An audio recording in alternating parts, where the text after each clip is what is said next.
us today. We do appreciate it. I'm Albert, and super excited to have Jonathan join us again today. Jonathan, Hello, everybody. Glad to be back. So if you were here for the last episode, right? In that episode, we introduced ABM in a nutshell. And the idea was we wanted to kind of show you the moving parts to how ABM works, right? What exactly is involved in ABM? At the end of that episode, we said, you know what, if you guys are interested, if you want to get into more details, let us know. We'll set up a part two. And that's exactly what this is today, right? This is a part two to that conversation. And what we want to do now is we're going to get a little bit more in depth. We're going to start getting into some of the moving parts, not just the moving parts, but how the moving parts work. We're going to show you examples. We're going to get into details. So with that on the agenda, right, we're going to talk about how do you build a process, the importance of the process, what the process needs to look like, why do you need it, how do you select an audience, how do you write messaging for that audience, and then how do you run this in such a way where you're able to report, measure, rinse, repeat, right, test and refine at the end of that. Now, with that, I want to put one thing out there and set the right expectation. This series of what's becoming a series now, because I have a feeling we're going to have a part two and part three and part four. This is us kind of sharing what we've learned over the last half decade, right, in today's relevant sales environment. This is not something you learn overnight, right? And that's why, if you guys are interested, we're happy to do as many of these series as possible. And these series are all about just sharing experiences, and we want you guys to share experiences with us as well. We're never going to be pitching any product. We have no interest in that. We just really want to see you be as successful as you can. We want to see that level of success that you have in running your operations, your logistics, your IT, your support, carry that success and bring that same level of process building over into your sales, right? So with that, if you think about where you are today and how good you are at your job today, remember, it took you time to get there, right? Think about how well you ran this business 5, 10, 20 years ago and what you've learned along the process and how much more sophistication you have in your processes, in your systems, and your ability to understand and execute quickly. Sales will take some time, right? This is not like a webinar. You show up, you see one thing, you leave, and okay, I'm going to do this. I'm going to be successful. No, this is going to require kind of getting into this information one step at a time and testing, refining, and moving forward. So with that, we're going to get into the first topic, which is the building of the process, right, in the ABM. Now, kind of like I alluded to, guys, to just kind of drill in how important this is, if I picked anybody on this call and I said, do me a favor, explain to me your general operations and support IT processes, I would bet $100 blind that I would get a very enthusiastic and detailed answer. Okay. It'd probably be something to the tune of, well, Albert, this is what I do. I have a PSA. I put all my agreements in the PSA. I work all my tickets in there. Tickets are tied to the agreement, so the PSA automatically generates the invoices. I have an RMM. The RMM is doing updates. Every time it does an update, it opens a ticket. Those invoices in my PSA are getting pushed over to Connect Booster. Connect Booster is then pushing over my payments and my invoices over to Connect Wise.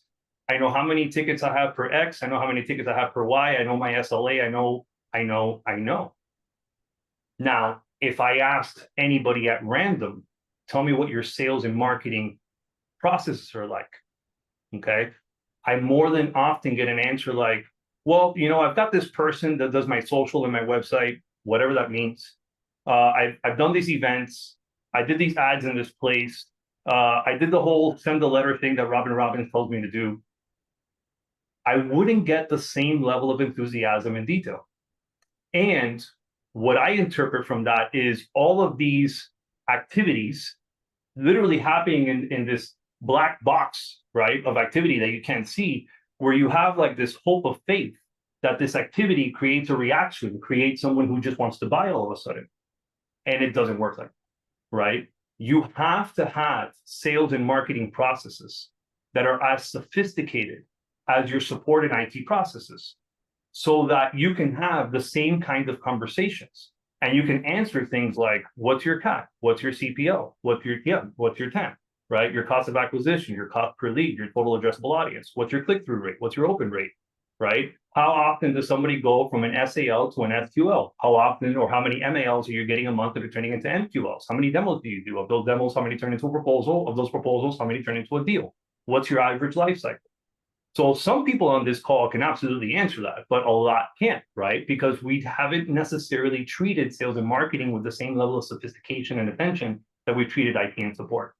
So that's kind of what we're going to do here. And at this point, I'm going to hand it over to Jonathan, and he's going to talk to you guys about what it's like to build a process and what that process should look like and why it's important.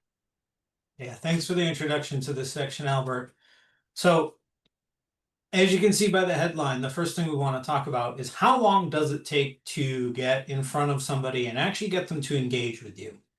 And looking at studies that came out last year, they say on average it's 12 to 15 touches before a prospect will talk to sales. And this is really important to know because I've been in this profession just over 20 years. I remember when it was, if they don't pick up the phone or respond to your email within 5 or 6 touches, move on. And then it became, well, you need somewhere between 5 and 10. And then it was 7 to 12. And now we're in a world where there's so much messaging out there. The ads, both physical and digital, social media, email, phone calls, in-person events. There's so much out there. It's harder to stand out. And technology has only made it easier to push messaging out there. So the goal of a good approach is to build awareness and trust over time before making an ask. And when we get into this deeper, we'll talk a little bit about how do you decide who you even go after with an ask potentially. You may not go after everybody every time. So what does a good approach look like? First off, multi-channel. All right, this isn't just phone, just email, just ads. A mix of channels is really good. Typical, we're a software company, right? We think in terms of phone, email, LinkedIn, ads, social. Sometimes we're at in-person events. There may be some of these channels that you're successful with, or your ideal customers are. There may be places you are just successful with, right? The main idea here isn't to say you're going to do all of these or you have to do a bunch of these. It's to say focusing on just one channel is only going to get you a certain amount of results. And if you want to have 12 to 15 touches, you're going to have to spread them across multiple channels. Otherwise, it's going to feel like the same message over and over to the prospect, even as the messaging changes. Second, use time to your advantage. So we're not talking about sending 15 messages in 15 days.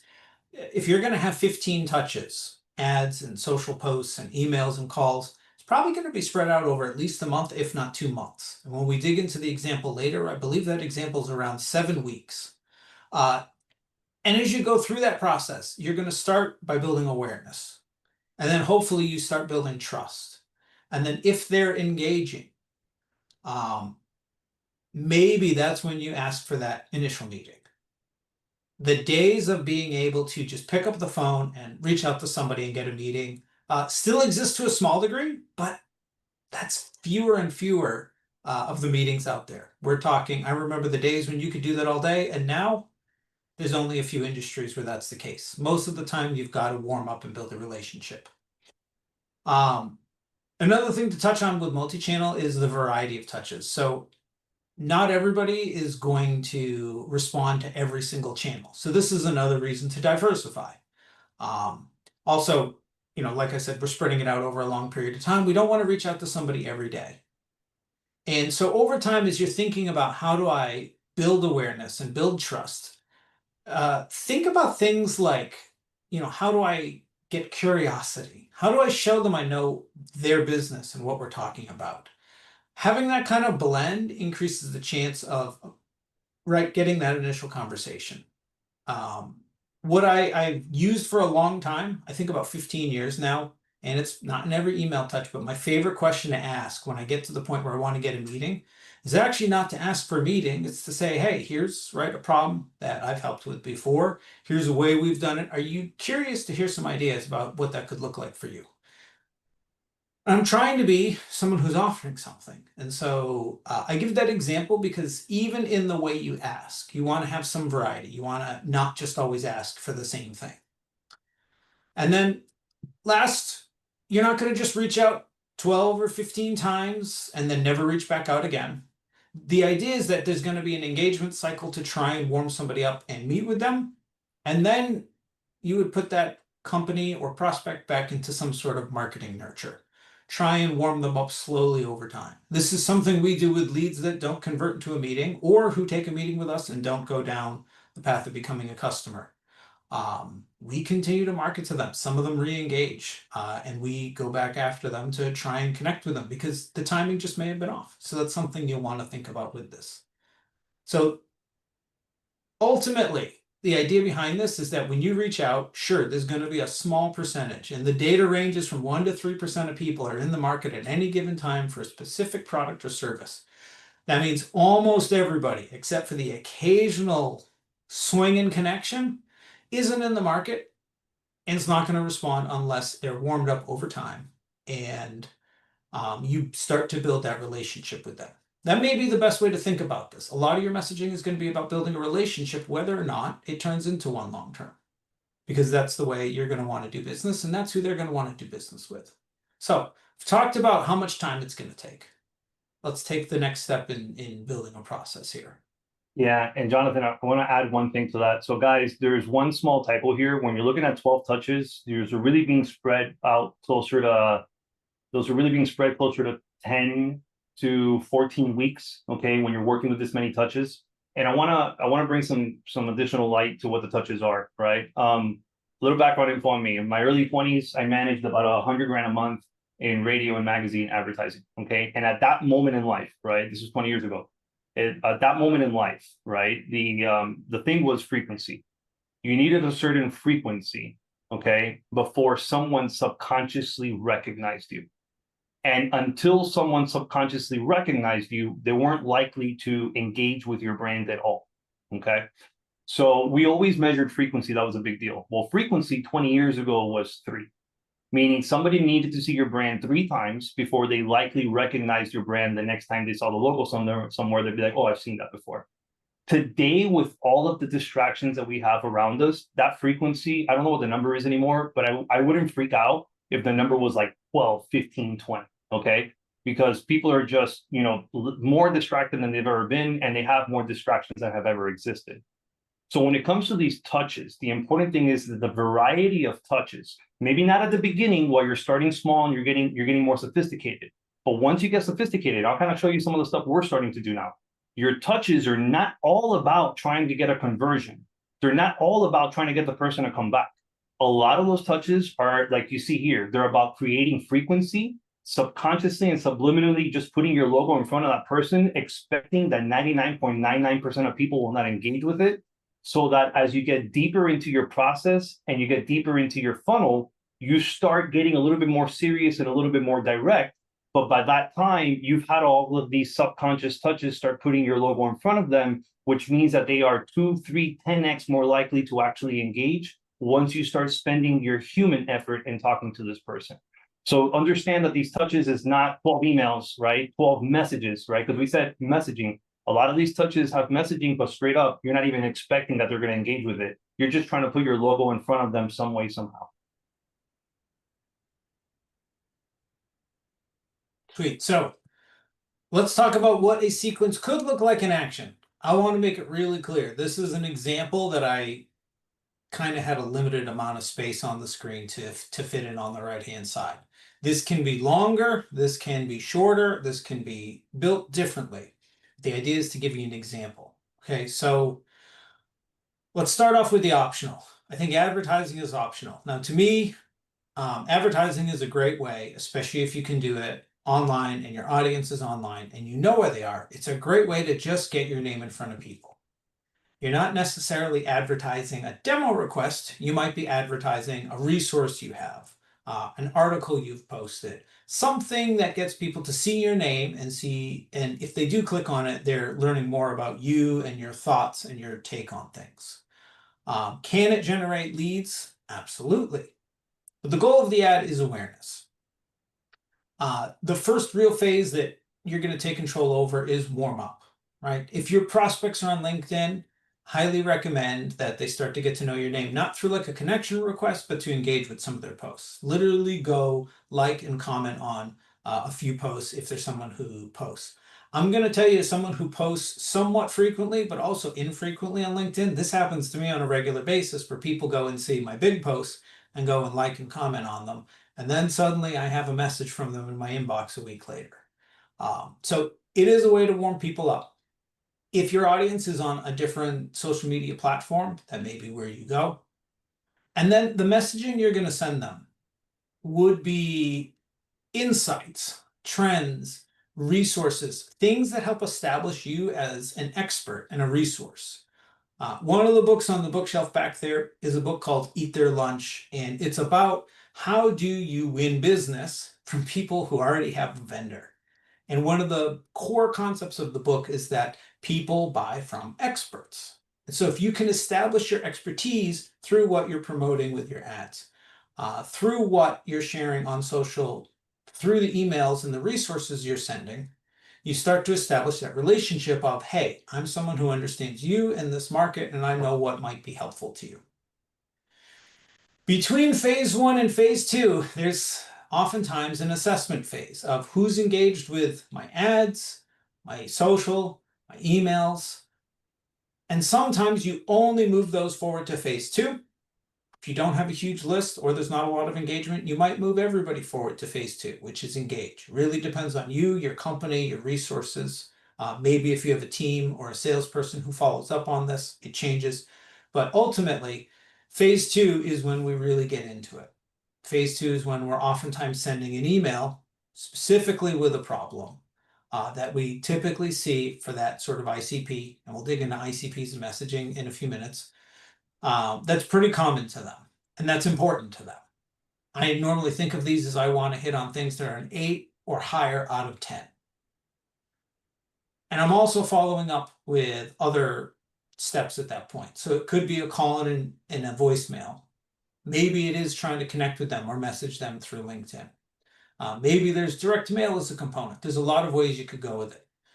But if you'll notice one thing in the sequence, you can see the touches in the beginning, the warm-up, are more spread apart. They're a week or more apart. When you're trying to engage with somebody, oftentimes the steps are a little closer. It's oftentimes 2, 3, 4 days apart. Where you're trying to engage with somebody, and that needs to be a little bit more proactive and kind of condensed is the way I would put it. So again, this is an example. It could look totally different for you. I will say in my career, I spent a period as a consultant, and I had clients who we would go through this whole exercise, and they would get to the end and they would say, my business model is to actually meet people at local events and then decide what marketing funnel I put them in. Do I put them in the follow-up for a meeting? Do I put them on my general newsletter, or do I have them on some other thing? And that's how I engage with my audience. But now I understand who I'm trying to connect with and why they'd want to work with me and what sort of messaging will work in my different channels. Albert, anything you want to add to sequence and action before we move into the next section? Yeah. So I'm going to share, I guess, 2 secrets with you guys. The first one, something that I learned through a study. When you give to a person, they subconsciously feel the need to reciprocate later on. It's our human nature. It's tough to be bad or difficult with someone who is good to you. Now, we're not talking about teenage kids, right? I know my teenage kids, they're wonderful kids, but they can be bad to the people that are good to them sometimes, right? But as adults, the truth is, as adults, you know, when someone is good to you, you kind of feel the need to reciprocate, right? And that's like an 80-20 rule that happens to most people. So the LinkedIn thing is very, very sensitive, okay? When we talk about LinkedIn, all right, you never want to send a connection request. That is the absolute no-no. I tell you right now, I have, I don't know, 12,000 connection requests in my LinkedIn. I don't accept any of them because we've all done it. The moment you accept a connection request, 10 seconds later, hey, I offer this. I helped the guy across the street. I did this for the guy across the street. My boss told me to call you. Every cold email line that you've ever heard, you've seen in your inbox, right? So the idea with using things like LinkedIn is to give to that person to feed their social media need to be liked, okay? So in this particular case, you see someone posted a comment, you just like the comment, okay? That's it. Or you post a comment where you kind of agree with them. And by all means, don't agree with something you don't actually agree with, right? You got to be careful with this. You're putting your opinion out there. And what's happening is that that person will subconsciously recognize you. I mean, let's be realistic here. Most of us are not people who get 1,000 likes on our posts, right? We post every once in a while and we get 3 likes from the same 3 friends. So when you get an extra like, it stands out. Okay. So now what's happened is that this person saw this. So much later down the road, when you actually start reaching out to them, they are subconsciously slightly more likely to give you 5 minutes of their time because of what you did for them in social media in public. Okay. The next thing is digital ads. So here's an example where we're just talking about digital ads, right? We didn't give a lot of detail here. Digital ads is something we can have like a whole series about, and knowing how to use digital ads is really important. So especially when you have a limited budget, you want to know where you're spending it and how you can keep an eye on it. And you need to have an intent with every digital ad dollar that you spend. You need to know, am I running a keyword campaign to find people that have intent, like someone that's looking for IT services in Miami, and maybe I'm doing IT services in Miami and I want to show an ad, something like that? Or are my digital ads part of my ABM campaign, which is a little bit different, because now what you're doing is targeted ads. And usually when you're doing targeted ads, you're doing display ads, which are really, really cheap. And display ads in this process are not necessarily about getting a conversion. You don't really want to, you're not expecting someone to click the display ad to go to your website to fill out the contact us form. No, the display ad is for the frequency piece that I talked about earlier. So as someone is going through different sites and different places, or they're watching videos on YouTube, or they're scrolling through Instagram, or they're scrolling through Reddit, or wherever your customer hangs out, right? They're going to see your ad as they're scrolling, and it's going to add to their frequency, so that later on in life, once you start having the more targeted or concise approaches, they're more likely to recognize you and maybe have even looked into you or take your call. Okay.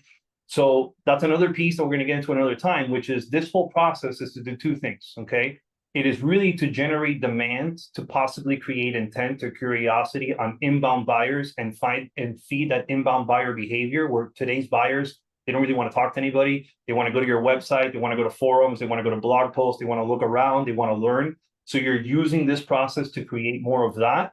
And you're using this process also to follow up with phone calls. Why? Because your regular inbound leads that come to your site, they're anonymous to you. You don't know who they are. So you literally can't call them until they give you the contact info. But the contacts for the accounts that you're going after, you know who they are. So in that case, it is efficient to get a person and have follow-up phone calls and just add to the overall process. So this is about creating more demand and creating more inbound flow for the natural buyers that want to learn on their own because you triggered curiosity, or to trigger actual people that'll engage with you when you reach out outbound. Jonathan, you want me to go next? Let's go to the next slide. Cool. And actually, you know what? One more comment here. Last comment. This is a basic example. Okay. Don't look too much into it other than examples of what your task could be. You use this to create your own process with your own examples. And I'll tell you right now, day one, what we started with was nowhere near as sophisticated as this basic example. I maybe had 4 steps, right? Day one, we started RingLogix, February 2019. And if I share with you what today's processes look like, look at this. Okay. These are our sales and marketing processes. Okay. I'm sure some of you guys may have things like this for your IT and support processes. But basically, this explains every single piece with absolute detail, fully configured in my CRM and all my marketing systems. I have a blueprint. I know exactly what's happening. This is my machine. This is not my black box of activity, but rather my machine, where I know what's the journey you're supposed to go through. Okay. And what were you doing throughout that journey? And then if for some reason something goes wrong, at what point do you become something like a marketing recycled lead or a sales recycled lead or an unengaged lead or something of the sort? And what sub-cycle, for example, right? What sub-cycle, let me see if I can show you some examples here. You know, what sub-cycle are you going through, and at what point do you get spit back to the main cycle? So the idea is to start giving you the knowledge and the experience and the tools you need so that little by little, you guys can start small with 4, 6, 8 steps and eventually start tacking on and have a sales machine like this.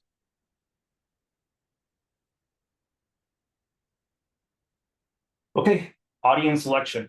So when it comes to audience selection, okay, I've worked with a lot of agencies, and I hated every single time I did. I mean, I can't tell you how many times we had like these persona conversations where I had 5 people on the phone billing me $200 a piece. It was $1,000 an hour just to have this call, and all they wanted to do was talk about personas. Well, we're not in the business of personas. I mean, we do not sell to so-and-so who's 18 to 35, lives in the Midwest, has a 2-year degree, and likes to eat donuts. That's not what we do, right? We sell to companies. We sell to accounts. This is an ABM, account-based marketing, right? Now, we sell through the people in those companies, and that's what's important to understand. So when we're talking about selecting an audience, right, we're talking about selecting who it is we want to sell to. Jonathan's going to get into the details. That audience doesn't have to be super huge. In fact, this is a low touch, high quality. I mean, I know we said 13 touches, but really this is a low touch, meaning we don't want to go after thousands and thousands of people. We want to find extremely targeted people where we can put them in a very specific process. We know they're a very specific audience. They match a particular ICP, which we'll get into now. And we can have very specific messaging for them. And trust me, there will always be more audiences that you can create. So with that, let me hand it over to Jonathan. Thanks, Albert. So let's talk about how to define ICPs, ideal customer profiles. So first off, select who you want to work with. And there are multiple ways of thinking this through. There's no the one answer, right? The most common one people immediately think of is, who am I most profitable with? Or who do I see the most value working with, and who sees the most value working with me? It's a perfectly great place to start, especially since if you're starting with who makes money with you and who likes working with you the most and who you like working with, great type of customer to clone. Beyond that, though, you start to think of other things like, well, are there specific account sizes that I want or have success with? How long does it take to close those? Let's be real. A 10-person marketing agency is going to be a much quicker close than a 200-person medical facility. They're totally different beasts. But there may be a reason to go after both of those, right? How fast or easy is it to bring them on board, especially since some people need basic services and some people you may be setting up core systems, right? Like we're talking about on here with EMSs and LPMs. Are there specific products or services that they go with? Is there a gateway product? For those who may not have been on the previous call, a gateway product is an initial offer that gets your foot in the door, right? And it may come down to expertise as well. And these are just a number of different ways of thinking about it. You may personally have a different way you think about it, or a different sort of set of criteria that helps you make these decisions. But whatever it is, you want to have a reason for picking that audience instead of just saying, hey, there's a bunch of these in my area. Why don't I go sell to them? You want it to be more than that because you're going to be more effective, right? And it's going to be something that you can sink your teeth into and figure out. And the last thing I'll add, because this is feedback I've heard talking to customers here and everywhere. Having an ICP doesn't mean you have one ICP. You can have multiple ICPs. Here at RingLogix, we have multiple ICPs. They all feel kind of similar, like different flavors of ice cream, but they are different in their own way. And that's pretty typical. The thing is, having more ICPs means you do need specific messaging for each ICP, which we'll dig into later. I think before we go off to defining, let me add a couple things here. So guys, in my experience, this is the piece that most people get wrong, okay? Or very often people get wrong. When you create these audiences, right?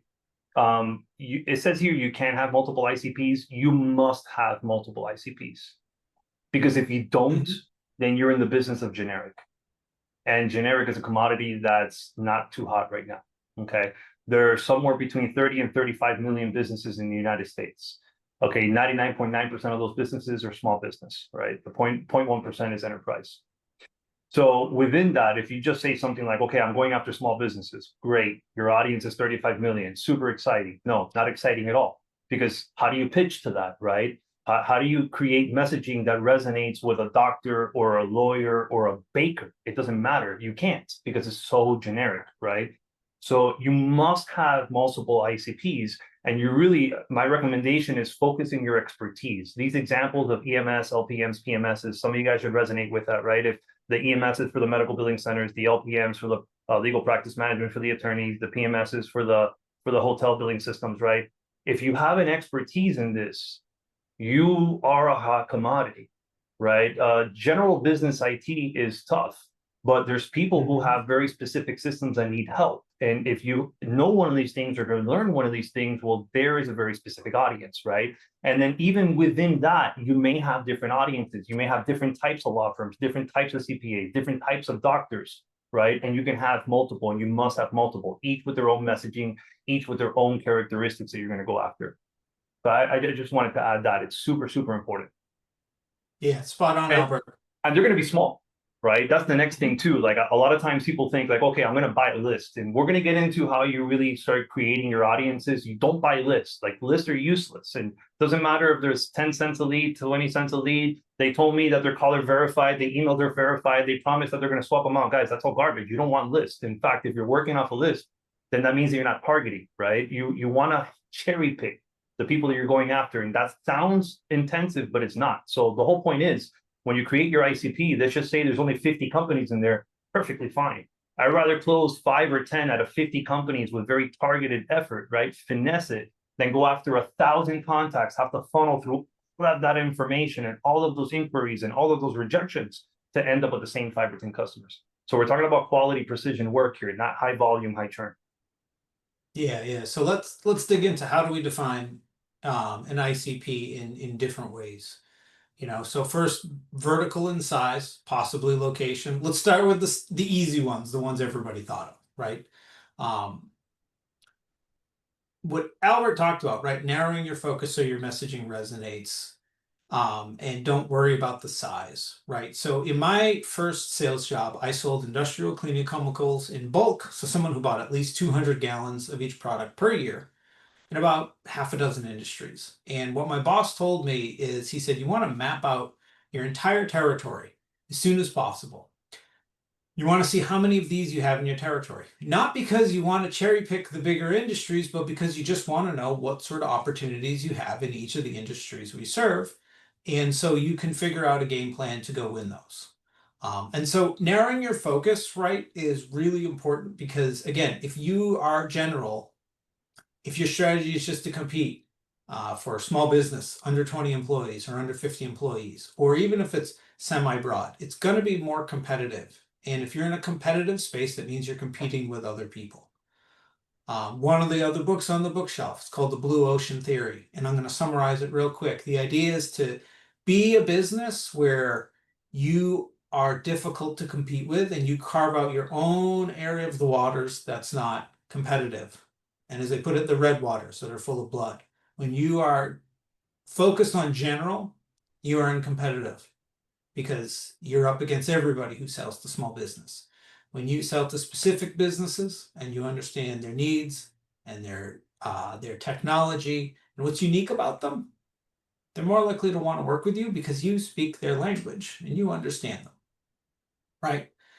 And the last thing about like defining these ICPs is, do these companies think they're similar, right? And sometimes you'll realize there are adjacent industries to what you're going after that are close enough that you can include them in your ICP.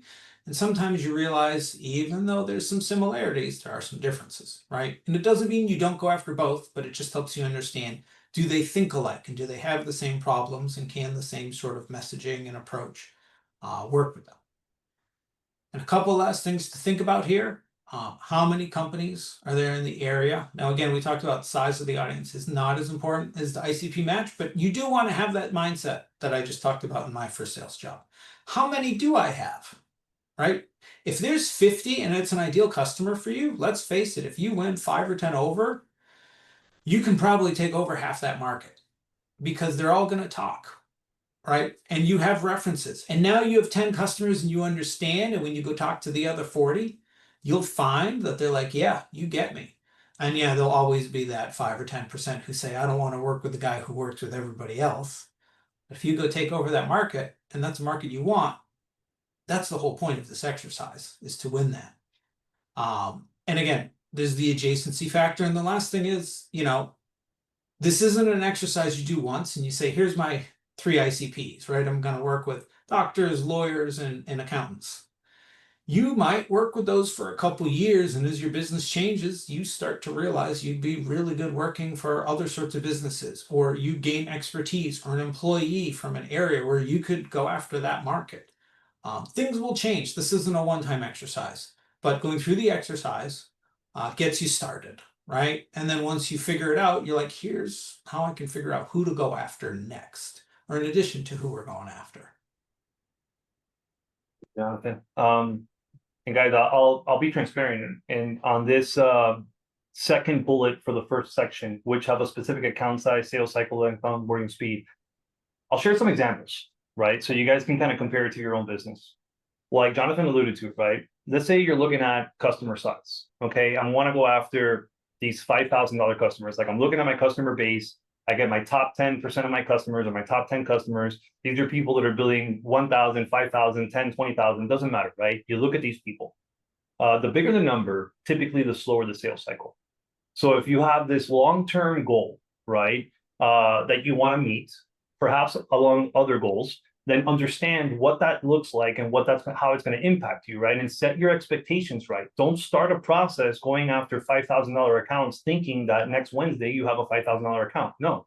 If you are lucky, 6 Wednesdays down the road, you're having a conversation with a couple of these $5,000 accounts, right? And then there's your sales cycle. It's a little bit longer. So if you remember in the last piece, we talked about product and understanding where your products fall and using your products correctly, right? This applies here as well. So I may have one ICP where I'm going after a certain, I'll be very transparent, like a certain size of partners that we know get to about perhaps $10,000 a month in size, right? Okay, what does that partner look like? We're going to go after those partners. Those relationships take time to create and to nurture and to establish a relationship with, right? Now, that's going to feed a long-term goal for us to grow over the next 3 to 5 years. Now, that doesn't help me for the next 12 months, right? So, okay, I need an ICP to help boost my revenue now. So for that, I'm going to go after perhaps some smaller partners, right? Partners that are a bit newer to this. Perhaps they're not already on a platform. They don't have a huge commitment somewhere else. They're getting going. It's not a migration of their business, but perhaps a cap and grow or a start. That's a little bit different of a sales cycle, right? So for that one, that partner maybe doesn't take 4 months to close. They take 30 or 60 days to close, right? So we have an ICP where we're going after that type of partner, right? And then we may have certain partners that we look at and say, okay, we've noticed that we bring partners in this industry that have this focus. This particular partner onboards relatively quickly, okay? And this type of partner actually takes a little bit more care and trust. They need more than just 3 training sessions. They need 6, 8, 10. They don't hold on to the CSM's hand for 12 weeks. They hold on for 12 months. So we look at these things and we say, or perhaps the gateway product, right?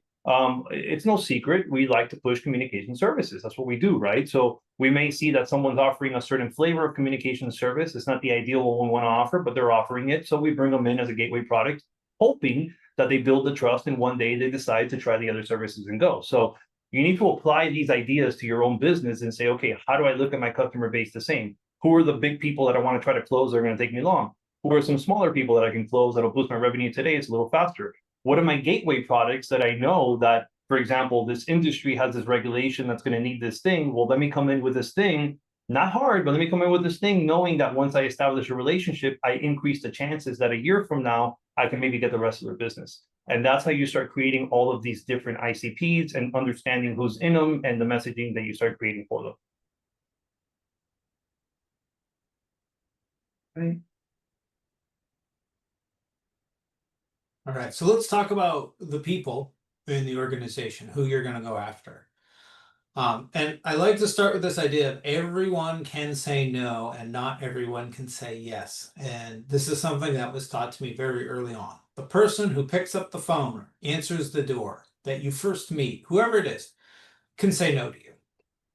But there's a group of people who can and probably need to be involved in a decision to say yes. Okay, and so the types of roles that are typically in this decision-making process, first off, the owner of the problem, who is the head of the department, who owns that problem, who the problem impacts the most, okay? They're not always the final decision maker. And I got to say, in some businesses, in some industries you're in, you may realize that person is rarely the final decision maker when we start talking about who signs the contract and who owns the budget. right? Sometimes it's a board, sometimes it's a CEO or owner, sometimes it's a CFO, COO type title, right? Who signs and has the budget. But ultimately, you're looking for who these people are, right? Who are these key people in the process? You also want to figure out who lives with the problem, because sometimes they're great for information. That first sales job I was talking about, a lot of it was in person, or part of that process was in person. And I would go talk to people doing the job to understand what was going on, so that when I went and approached the owner or the key business decision maker, I had some details and I could talk to them about their business, right? And when we're talking about titles, we're typically talking about owner, CEO. We're talking about the other executives, C or VP level. We're talking about the managers of each department, sales, support, tech, finance. And then the frontline employees could have all sorts of titles, right? In finance, support, etc. The thing I'll leave you with is, the bigger the company, the more people are involved in a deal. And over the last 10 years, that number has jumped. It used to be, they'd say in a larger org, 5 to 7 people are involved in every buying decision. And now that number is closer to 7 to 9 or 7 to 10. Even in a small company, there's probably going to be 2 or 3 people involved in this process. And so identifying these people, even if you don't reach out to every single one of them as part of your process. You want to know who they are, and you want to get them involved, and you want to meet them, because of that first thing I pointed out, which is everyone can say no. And so if you meet all of them and you build a relationship, it gives you an opportunity to talk to all of them and answer their questions and understand what's going on, so that if any of them are going to be the person who tries to prevent you from becoming their next vendor, you can have a conversation with them about it. Because the biggest fear every sales rep has is that person they don't know, that they haven't spoken with, is the one who puts their foot down, says no, and kills the deal.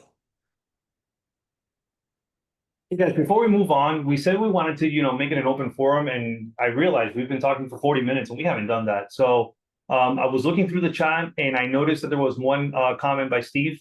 So he says here, Albert, our thought is that at one time it was about what you know, then it became about who you know. Now it's more about who wants to know you. So you have to make these touches lead them to see you as an expert in your field. 100% agreed, right? And the fact is, it's more some of that than it was before. It's still all of it, just a little bit, and that's why you got to have that the variety at the beginning. And a lot of times too, I'm gonna add one more. You're right, like it's who you know what, but at the same time, it's also sometimes I hate to say fear mongering, but it's about selling the risk versus the benefit, and identifying really where is their risk, because you want to help, right? Where is their risk in this person's organization, either risk of not meeting compliance, or risk of financial loss, or operational loss, or inventory loss, or time loss, right? At the end of the day, when you sell IT services and a retainer, what are you selling? You're selling insurance. You're selling them proactively not being down, right? That's the whole pitch versus retainer IT services versus break fix, right? At least it used to be the pitch. Break fix, you actually have to suffer. You have to break, you have to suffer, and then you show up to do it. In MSP, you pay a retainer so that you never suffer, right? So you're selling the opportunity to always be up. And that's kind of what you need to identify here, which is for the audience you're going after, really, what's the problem? What's the risk that they have by not addressing that problem? And you kind of want to bring that risk to light in some of the touches as well. Because at the end of the day, people are shown to react more to pain than they are to pleasure, which is kind of weird, right? Maybe for some of us entrepreneurs, we don't understand that. We're driven to kind of grow things, but a lot of people aren't like that. So, if you provide this value or their benefit to them in the touch, they may just ignore it because they're not really interested in improving their life. But if you fear them into, hey, there's this problem that has this risk, and have you addressed it? At the very minimum, it'll hopefully get them to stop and be like, oh, did I address that or not? Right? And at the very least, you're the person who brought it to their attention. Before we move forward, is anybody who wants to raise their hand, say anything, make a comment?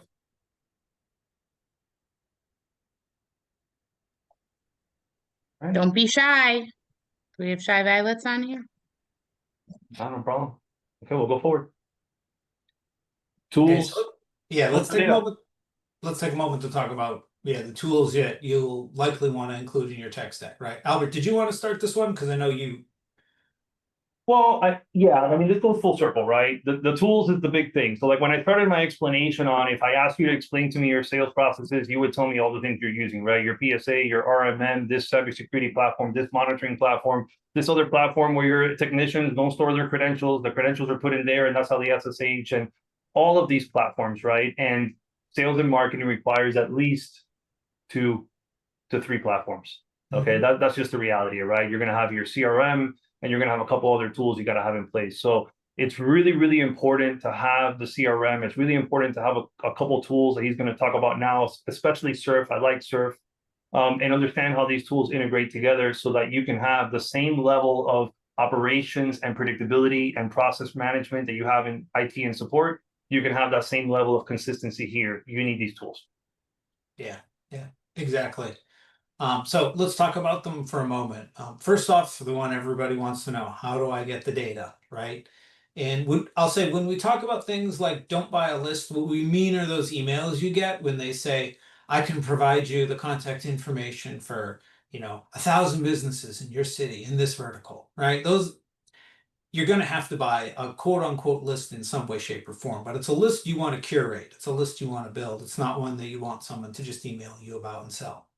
Okay, so when you're looking at these vendors, you want to dig into, does the vendor have a way to drill down into your ICP?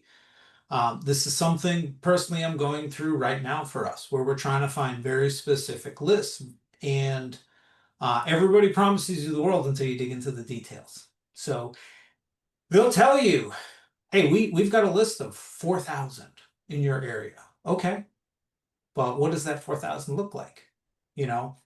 Do you have a way of measuring the quality of that data? Can you get a sample, or can you put in a small amount of money, like tens of dollars, to get a sample? If they don't do it in any way, shape, or form, I'm going to tell you, massive red flag. In my career, I have never had a good data vendor not either give a sample or say, sure, for $50, I'll give you this list, right? Never had that happen with a good data vendor. Most will give you a small sample because they want to prove to you that it's good. And then, do they provide the data you need, right? Whether that's the titles for each person, location, website, phone, email, whatever data you're looking for. And some of it is that demographic, firmographic sort of data that you're looking for. Do they have certain technology, things of that nature, right? Whatever you need, ask these questions. Even if it means you end up disqualifying the majority of the vendors, that's okay. That's what you want to do, because everybody will tell you they can sell you the data. There are dozens of them who could probably tell you they'll sell it, but you want to find ones that look good and feel good to you. And the thing I'll tell you about buying it is, you don't have to buy the whole freaking thing up front. You can buy piecemeal. You can say, you know what, I want to start with 200 orgs and the key contacts I want in those orgs, and I don't want to buy the whole list. Find someone who will work with you the way you want to work with them. You don't have to pay a platform fee for everybody. You don't have to buy the entire list. Do what works for you. Beyond the data, right? You have to think about some things. So first, you're going to need a CRM, right? You're going to, no matter what, the CRM is the source of record. The big names are Salesforce and HubSpot, but we also know a lot of smaller businesses will use a tool like ConnectWise and Zoho and Infusionsoft. These are all good software. Choose whatever works best for your business, right? But if you're going to run this process, this sequence, what steps in that sequence are hard to do outside of the CRM? And ask yourself that question, because it could be social media or ads, or they might not have any way to manage basic email and phone call tasks. So you're going to want to look into solutions for that as well. Tools to consider, let's just to give you a list. There's all sorts of different things. I do want to talk about the data vendors for a second. They're all very, very, very different, right? What you can get from LinkedIn Sales Navigator is a list of people on LinkedIn, but it doesn't necessarily mean their contact data. Tool like ZoomInfo is the most robust on the market, and also have really tricky legal terms and can be a pain in the butt to work with. A tool like Surf, the reason Albert said he liked it, those tools, Seamless AI is another alternative. There are a dozen flavors of that. They're really interesting because they allow you to literally pick and choose who you get data from off the web or in a database form. You kind of get the best of both worlds. You may not get the most data, but you have different ways of optimizing it, typically at a lower cost. And then a tool like Apollo actually has engines for you to do some of that sequencing and some of that process. So that may be a path that you want to go down. So whatever path you go down, I would say explore them and explore similar options. Go on G2 Crowd or just Google search, direct competitors to Apollo or Surf or whoever it is to get a few options to figure out who might be the best for you.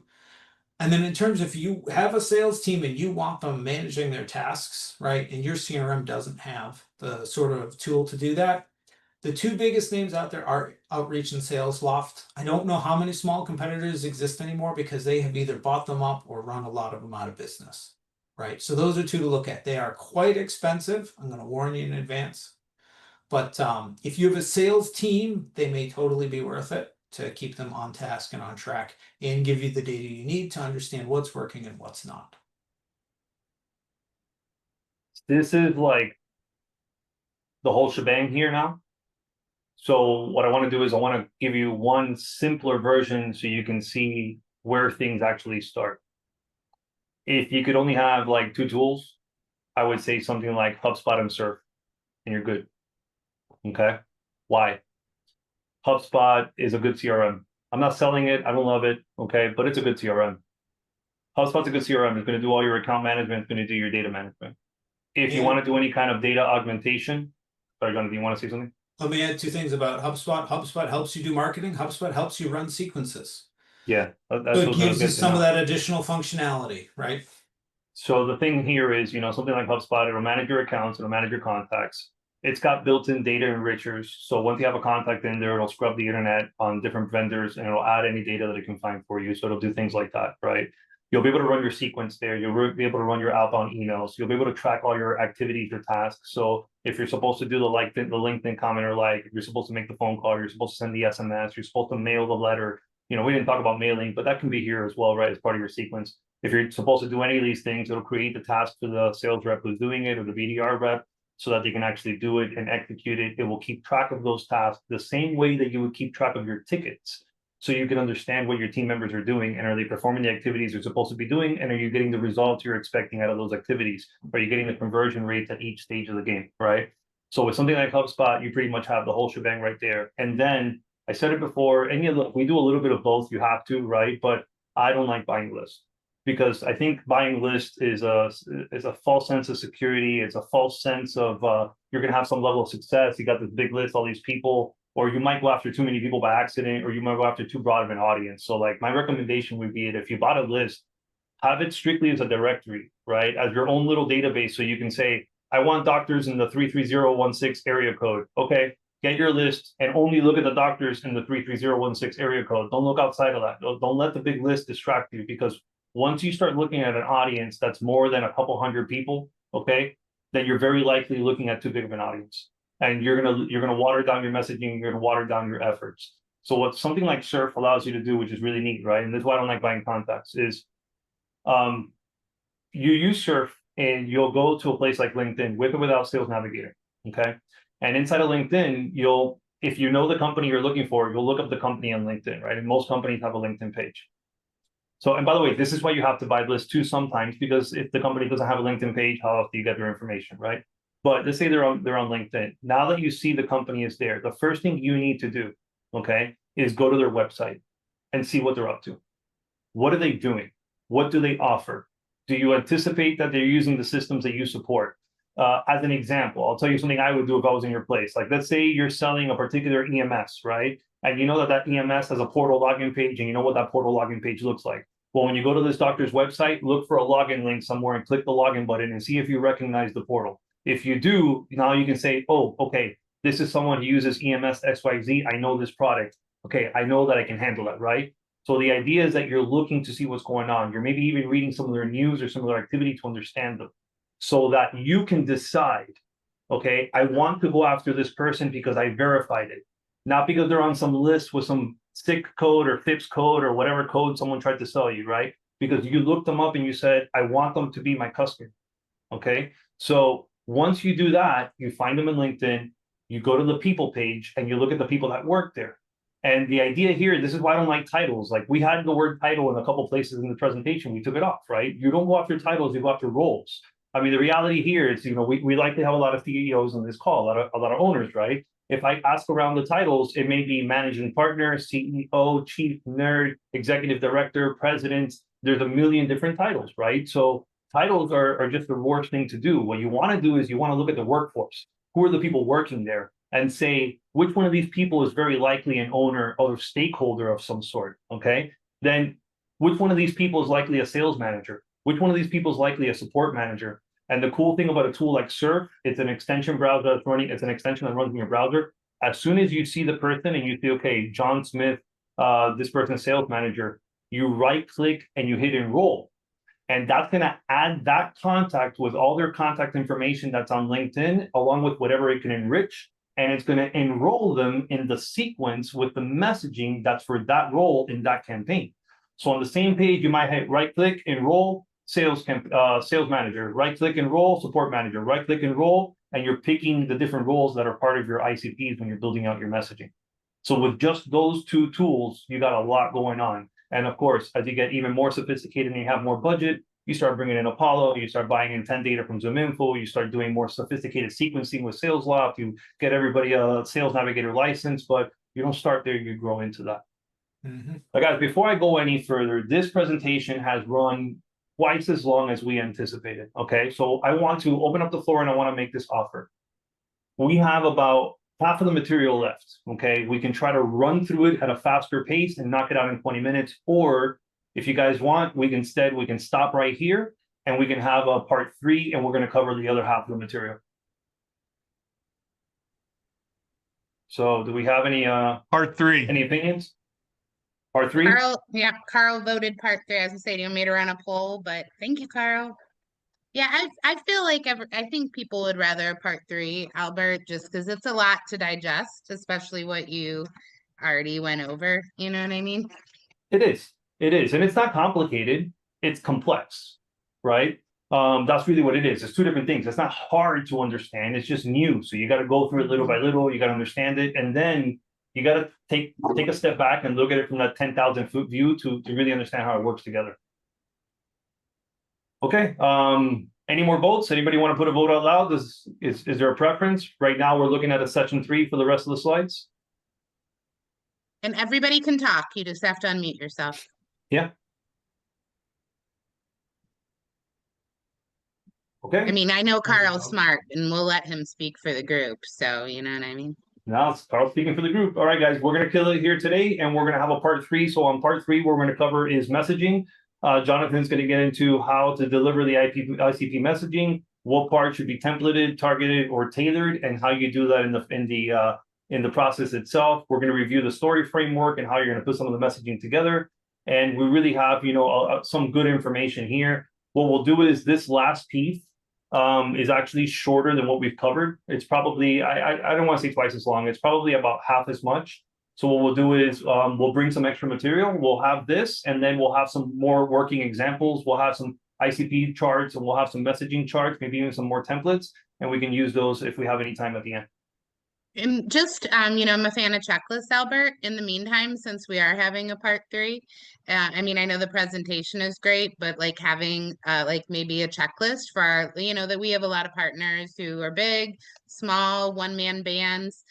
Just something, maybe we can create an asset for them to leave with after part 3. I think we can work on that. Jonathan, let's get together and see what we can put together for our team. Yeah. Perfect. Cool. All right, guys, have a great day. Thank you for being here. Appreciate it.